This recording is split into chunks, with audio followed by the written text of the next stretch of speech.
인도양 한가운데 달빛조차 희미한 새벽 2시, 아파트 15층 높이의 거대한 철벽이 고요하게 물살을 가르고 있습니다. 10만 톤짜리 화물선, 길이만 300m가 넘는 이 괴물 같은 배를 움직이는 건 고작 20명의 승무원입니다. 선교에는 항해사 1명, 갑판에는 야간 감시 선원 2명, 그리고 잠든 승무원 17명. 그런데 갑자기 레이더에 작은 표적 하나가 찍힙니다. 거리 5L, 속도 30노트, 비정상적인 가속으로 달려오는 작은 보트입니다. 항해사가 쌍안경을 들어 확인하는 순간 등골이 서늘해집니다. 보트 위에 사람 6명, 그리고 총구가 달빛에 반짝이는 게 보입니다. 문제는 이 거대한 철벽 같은 배에 총 한 자루, 칼 한 자루 없다는 것입니다. 회피 지동은 불가능합니다. 10만 톤짜리 배가 방향 틀려면 몇 분이 걸립니다. 최고 속도로 달려봐야 고작 18트입니다. 발포할 수도 없습니다. 애초에 무기가 없으니까요. 그렇다면 이 선원들은 대체 뭘로 해적과 싸울까요?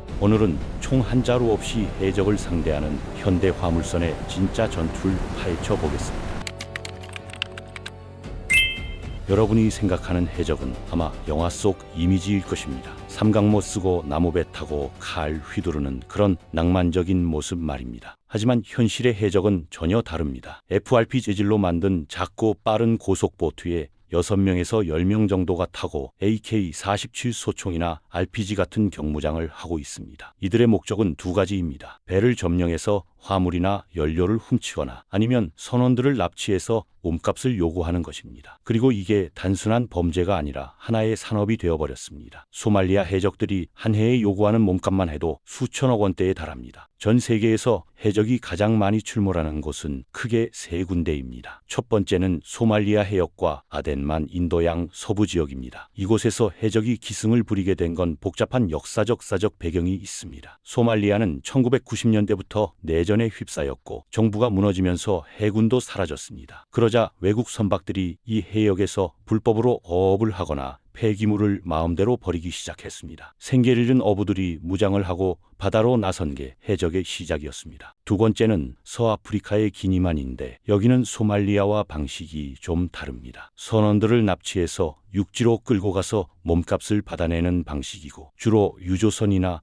케미컬 탱커를 노립니다. 기름이나 화학물질은 암시장에서 높은 값에 팔 수 있기 때문입니다. 세 번째는 동남아 일부 해역으로 이곳은 야간에 닻을 내린 배에 몰래 올라타서 연료나 부품을 훔치는 소규모 해상 도둑 형태입니다. 이런 해역을 지나는 화물선들은 보험료도 크게 오릅니다. 아덴만을 지나는 화물선은 평소보다 10배에서 15배 높은 보험료를 내야 합니다. 한 번 항해하는데 수억 원이 추가로 드는 것입니다. 그럼에도 이 항로를 포기할 수 없는 이유는 수에즈 운하를 통과해야 유럽과 아시아를 가장 빠르게 연결할 수 있기 때문입니다. 만약 아프리카 대륙을 빙 돌아간다면 2주 이상이 더 걸리고 그만큼 연료비와 인건비가 늘어납니다. 그럼 여기서 가장 중요한 질문이 나옵니다. 왜 이 거대한 화물선들은 총 한 자루 갖고 있지 않은 것일까요? 상식적으로 생각하면 무장을 하는 게 당연해 보입니다. 이유는 생각보다 복잡합니다. 대부분의 국가에서 상선이 자동소총이나 기관총을 싣고 다니려면 엄청난 양의 허가를 받아야 합니다. 게다가 항만에 들어갈 때마다 무기를 신고하고 검사를 받아야 합니다. 화물선은 전 세계 수십 개 국가의 영해와 항만을 지나다니는데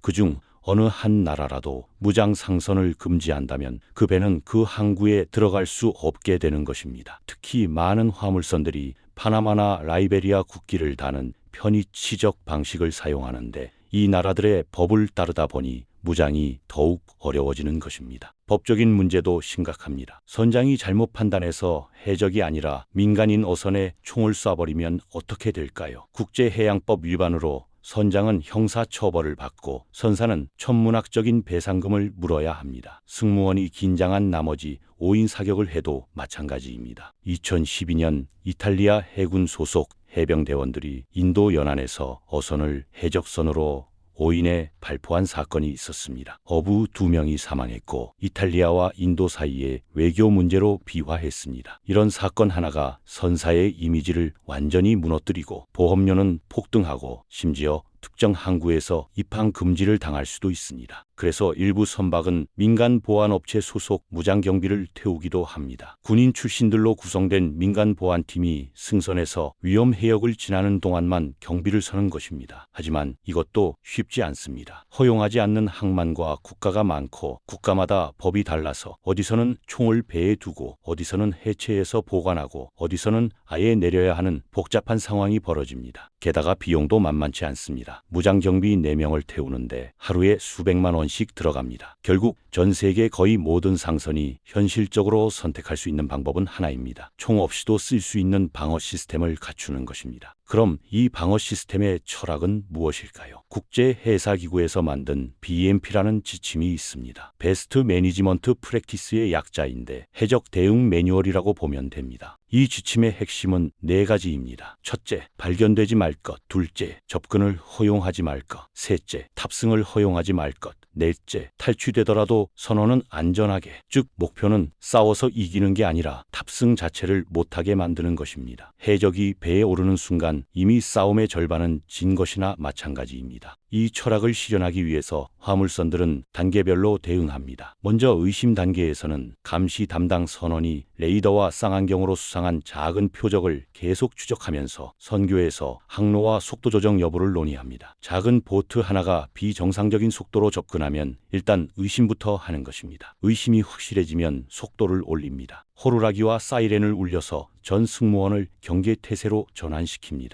동시에 외부 조명으로 상대를 눈부시게 만들고 카메라로 모든 상황을 녹화합니다. 화물선의 첫 번째 무기는 바로 눈과 귀입니다. 레이더는 기본이지만 작은 보트는 잘 잡히지 않기 때문에 사람의 눈으로 직접 감시하는 룩아웃과 병행해서 사용합니다. 밤에는 열 영상 카메라와 야간 CCTV가 작동하는데 이것이 물살을 가르며 다가오는 보트의 열 신호를 포착합니다. AIS라는 선박 자동 식별 장치로 인근 선박의 신원을 확인하는데 해적들은 당연히 AIS를 꺼놓고 접근합니다. 그래서 레이더에는 안 잡히는데 눈으로는 보이는 보트가 있다면 그건 거의 확실하게 해적이라고 봐야 합니다. 여기서 고출력 서치라이트가 등장합니다. 밤바다에서 갑자기 압도적인 빛을 쏘면 해적 입장에서는 눈이 부셔서 조준이 거의 불가능해집니다. 동시에 우리가 너를 보고 있다는 심리적 압박을 주는 것입니다. 사이렌과 경보음도 중요합니다. 이것이 해적 쪽 무전이나 대화를 방해하고 승무원들을 각성시키는 역할을 합니다. 그리고 가장 중요한 건 무전과 위성통신입니다. 바로 해군이나 해경, 주변 선박에 도움을 요청하는 것입니다. 선교벽에는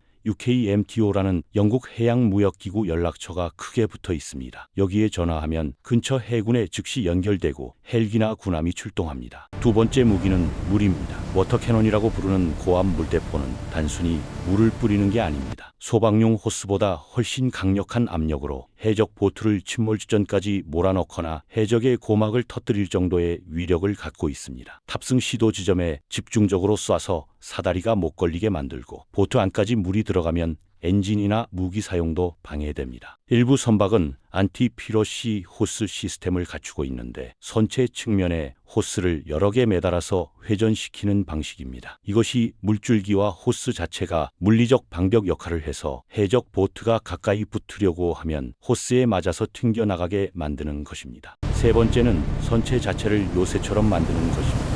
철조망을 해적이 가장 많이 타는 지점인 선미와 측면 저고도에 빽빽하게 설치합니다. 면도날처럼 날카로운 철조망에 손을 대는 순간 피가 납니다. 사다리를 걸기도 겁나게 만드는 것입니다. 일부 선박은 탑승 지점에 미끄러운 페인트나 오일을 바르기도 합니다. 신발이나 사다리 그립이 떨어지게 만드는 것입니다. 그리고 선원 숙소와 조타실 출입문은 두 겹으로 잠그고 충격에 버티도록 강화합니다. 해적이 배에 올랐다 해도 몇 분 만에 선실을 돌파하기 어렵게 만드는 것입니다. 이 모든 장비들의 목적은 하나입니다. 해적을 죽이는 게 아니라 귀찮게 만드는 것입니다. 네 번째는 소리와 빛입니다. LRAD라는 장거리 음향 장치가 있는데 대형 확성기처럼 생겼지만 특정 방향으로 고에너지 음파를 쏘는 장치입니다. 일정 거리 내에서 이 소리를 들으면 귀가 찢어질 듯한 고통을 느끼고 방향 감각을 상실합니다. 장시간 노출되면 청력 손상도 가능하지만 방어 측은 거리와 시간을 조절해서 사용합니다. 브리지 옆이나 상부 구조물에 설치하고 해적 보트 쪽으로 먼저 경고 방송을 합니다. 그래도 계속 접근하면 본격적으로 음파를 쏘는 것입니다. 녹색이나 청색 레이저도 사용하는데 사람을 영구 실명시키지 않도록 출력을 조절하지만 시야를 완전히 빼앗고 조준을 어렵게 만듭니다. 스트로브 라이트는 빠르게 깜빡이는 강한 빛으로 공간 감각을 무너뜨려서 좁은 보트 위에서 움직이기 어렵게 만듭니다. 배 자체를 어떻게 움직이느냐도 중요합니다. 대형 화물선이라도 15노트에서 20노트 정도 속도를 낼 수 있는데 배가 속도를 올리면 선미 뒤에 거친 물살과 와류가 생겨서 작은 보트는 바로 뒤에 붙기 위험해집니다. 선체를 좌우로 살짝 틀면서 파도 방향을 바꾸면 해적 보트가 어느 측면으로 붙으려 해도 갑자기 기울기를 만나게 됩니다. 다만 화물 고정 상태나 기상, 주변 선박과의 충돌 위험을 고려해야 해서 선장의 판단력이 핵심입니다. 해군이나 연합 함대가 가까이 있으면 무선으로 위치와 속도, 공격 방향을 전달하고 인근 상선에게도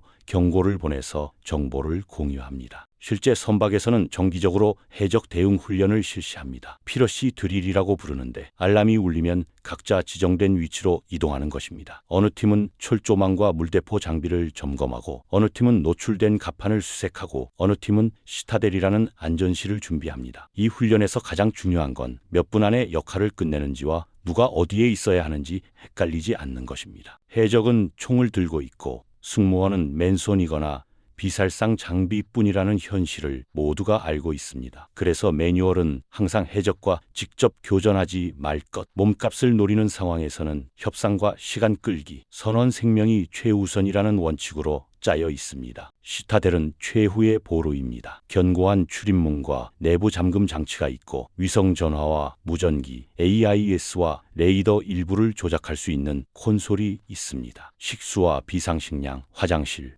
환기 시스템, 발전기, 의료 키트까지 갖춰져 있고 선원 인원수만큼 자리와 간이 침상이 준비되어 있습니다. 해적이 배에 오르기 직전 승무원이 선실과 갑판에서 시타델까지 전력 질주해야 하는 순간이 옵니다. 문을 닫고 잠그면 해적은 배를 손에 넣었지만 운전할 사람이 없는 것입니다. 더 중요한 건 시타델 안에서 엔진을 원격으로 제어할 수 있다는 점입니다. 해적이 배 위에 있어도 배는 꼼짝도 하지 않는 감옥에 갇힌 꼴이 됩니다. 외부에서 망치나 폭발물로 부수려 해도 두꺼운 강철문과 구조물 때문에 시간이 지연되고 그 사이에 군함이나 헬기가 도착합니다. 해군 특수부대가 와서 해적을 제압하고 시타델 문을 두드릴 때까지 승무원들은 안에서 CCTV와 무전기를 통해 구조 상황을 실시간으로 들으며 버팁니다. 실제 사례를 하나 보겠습니다. 2011년 아덴만을 지나던 한국 선박 3호 주얼리오가 해적에게 납치됐습니다. 선원 21명 전원이 인질이 됐고 해적들은 배를 소말리아 연안으로 끌고 갔습니다. 당시 아덴만에서 작전 중이던 한국 해군 청해부대가 출동했고 특수부대 UDT가 투입됐습니다. 새벽에 헬기와 고속정으로 접근해서 배에 진입했고 13분 만에 해적 8명을 사살하거나 생포하고 선원 전원을 구출했습니다. 이 작전이 성공할 수 있었던 건 선원들이 한 곳에 모여 있었고 특수부대가 정확한 위치를 파악했기 때문입니다. 만약 시타델이 있었다면 선원들은 더 안전하게 버틸 수 있었을 것입니다. 반대로 준비가 안 된 배는 쉽게 당합니다. 2017년 기니만에서 한국 원양 어선이 해적에게 습격당한 사건이 있었는데 이 배는 철조망도 없고 물대포도 없었습니다. 야간에 닻을 내리고 있다가 해적 보트가 접근했고 순식간에 탑승을 허용했습니다. 선원 4명이 납치돼서 한 달 넘게 억류됐다가 몸값을 주고 풀려났습니다. 비용 절감 명목으로 보안 투자를 줄인 대가가 이렇게 크게 돌아온 것입니다. 미래의 해적 방어는 어떻게 발전할까요? 드론을 선박 위에서 띄워서 주변을 360도 감시하는 실험이 진행 중입니다. 마이크로파나 더 발전된 음향 무기 같은 비살상 고에너지 무기 연구도 계속되고 있습니다. 그리고 새로운 위협도 등장했습니다. 해적이 선박 제어 시스템을 해킹해서 속도나 항로를 조종하려는 시도가 나타나고 있습니다. 이에 대비한 사이버 방어 개념도 개발되고 있습니다. 해적과의 싸움은 영화처럼 총알이 빗발치는 전투가 아닙니다. 거대한 배 한 척과 20명 안팎의 승무원이 법과 기술 그리고 훈련을 무기로 벌이는 시간과 거리의 싸움에 가깝습니다. 총을 쏘지 않고도 이길 수 있는 전투. 가장 강력한 무기는 총칼이 아니라 위기 상황에서도 매뉴얼을 지키는 선원들의 냉정함이 아닐까요? 그것이 바로 21세기 화물선이 택한 해적과의 전쟁입니다.